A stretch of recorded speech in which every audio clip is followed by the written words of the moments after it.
Call বসাতে গিয়ে জলের বদলে বেরিয়ে এলো গ্যাস। কল বসানোর জন্য পাইপ বোরিং করার সময় হঠাৎ গ্যাস বেরোতে শুরু করে। সেই গ্যাসে দেশলাইয়ের আগুন দিলে দাও দাও করে জ্বলে উঠছে আগুন। ঘটনাটি কালনার সমুদ্রগড়ের দক্ষিণ বাটি গ্রামে।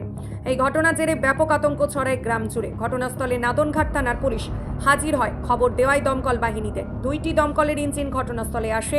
কোনো দুর্ঘটনা যাতে না ঘটে তার জন্য গোটা এলাকাকে ঘিরে রাখা হয়েছে। কী কারণে বা কোন গ্যাস বেরোচ্ছে তা জানতে ওএনজিসিকে খবর দেওয়া হলে তারা ঘটনাস্থলের দিকে রওনা দিয়েছেন।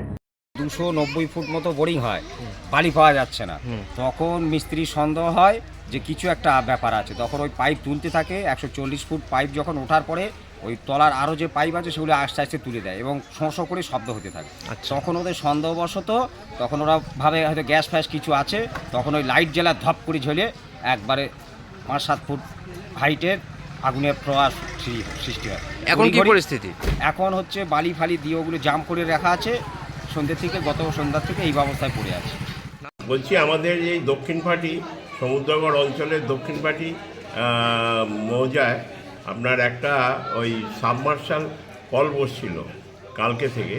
সেই কলের একটা যখন পাইপটা বসানোর টাইমে আপনার নিচে থেকে গ্যাস লিক করছিল।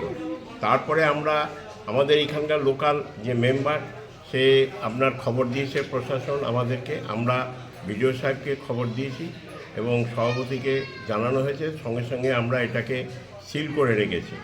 যে তারপরে আমরা দেশলাই দিয়ে একবার দেখেছি যে ওটা আগুন জ্বলছে।